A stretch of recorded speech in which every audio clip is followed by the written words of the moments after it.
नामदेव द्वारा विठल भगवान की पत्थर की मूर्ति को दूध पिलाने का वर्णन। नामदेव जी के माता पिता भगवान विठल की पत्थर की मूर्ति की पूजा करते थे।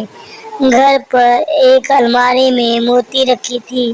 प्रतिदिन मूर्ति को दूध का भोग लगाया जाता था। एक कटोरे में दूध गर्म करके मीठा मिलाकर फिर योग ठंडा करके कुछ देर मूर्ति के सामने रख देते थे।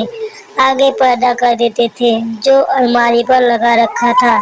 कुछ देर बाद उसे उठाकर अन्य दूध में डालकर प्रसाद बनाकर सब पी लेते थे। नामदेव जी केवल 12 वर्ष के बच्चे थे। एक दिन माता पिता को किसी कारणवश दूर अन्य गांव जाना पड़ा। अपने पुत्र नामदेव से कहा कि पुत्र, हम एक सप्ताह के लिए अन्य गांव में जा रहे हैं, आप घर पर रहना। पहले बेटा जी को दूध का भोग लगाना, फिर बाद में भोजन खाना।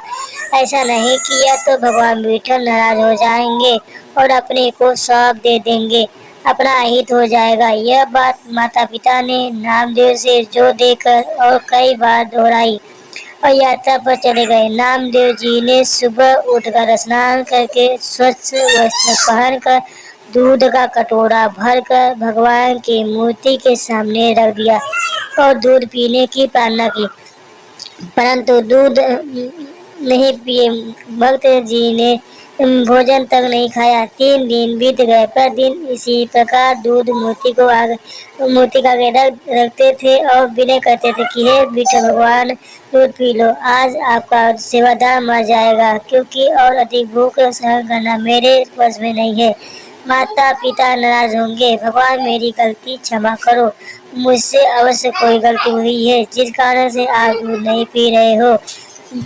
माता पिता से तो आप प्रतिदिन भोग लगाते थे। नामदेव जी को ज्ञात नहीं था कि माता पिता कुछ देर दूध रखकर भरा कटोरा उठाकर अन्य दूध में डालते थे। वह तो यही मानता था कि विठल जी प्रतिदिन दूध पीते थे। चौथे दिन बेहाल बालक ने दूध गर्म किया और दूध मूर्ति के सामने रखा और कमजोरी के कारण चक्कर खाकर गिर गया। फिर बैठे बैठे अर्जी लगाने लगा तो उसी समय मूर्ति के हाथ आगे बढ़े और कटोरा उठाया, सब दूध पी लिया।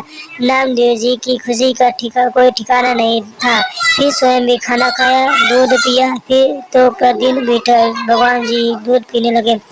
7-8 दिन पश्चात नामदेव के माता पिता लौटे तो सर्वप्रथम पूछा कि क्या विठल जी को दूध का भोग लगाया। नामदेव ने कहा कि माता पिता जी, भगवान ने 3 दिन तो दूध नहीं पिया, मेरे से पता नहीं क्या गलती हुई, मैंने भी खाना नहीं खाया। चौथे दिन भगवान ने मेरी गलती क्षमा की, तब सुबह दूध पिया, तब मैंने भी खाना खाया, दूध पिया। माता पिता को लगा कि बालक झूठ बोल रहा है, इसलिए कह रहा है कि चौथे दिन दूध पिया, मूर्ति दूध कैसे पी सकती है।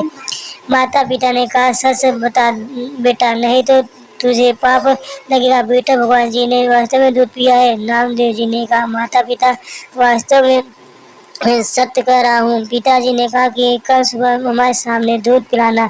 अगले दिन नामदेव जी ने विठल भगवान की पत्थर की मूर्ति के सामने दूध का कटोरा रखा। उसी समय मूर्ति के हाथ आगे बढ़े, कटोरा उठाया और सारा दूध पी गए। माता पिता तो पागल से हो गए। गली में जाकर कहने लगे कि नामदेव ने विठल भगवान की मूर्ति को सचमुच दूध पिलाया। यह बात सारे गांव में आग की तरह फैल गई, परंतु किसी को विश्वास नहीं हो रहा था। बात पंचों के पास पहुंच गई कि नामदेव का पिता झूठ कह रहा है कि मेरे पुत्र नामदेव के पत्थर की मूर्ति को दूध पिला दिया। पंचायत हुई। नामदेव तथा उसके पिता को पंचायत में बुलाया गया और कहा कि क्या यह सच है कि नामदेव ने विठल भगवान की मूर्ति को दूध पिलाया था। पिता ने कहा कि हाँ, हमारे सामने पिलाया था। पंचों ने कहा कि यह भगवान विठल जी की मूर्ति रखी है, यह दूध का कटोरा रखा है, हमारे सामने नामदेव दूध पिलाए तो मानेंगे, अन्यथा आपको सब परिवार गाँव छोड़कर जाना होगा। नामदेव जी ने कटोरा उठाया और भगवान विठल जी की मूर्ति के सामने किया। उसी समय कटोरा विठल जी ने हाथों में पकड़ा और सब दूध पी गए। पंचायत के व्यक्ति दर्शन हैरान रह गए। इस प्रकार नामदेव जी की पूर्व जन्म की भक्ति की शक्ति से परमेश्वर ने चमत्कार किए।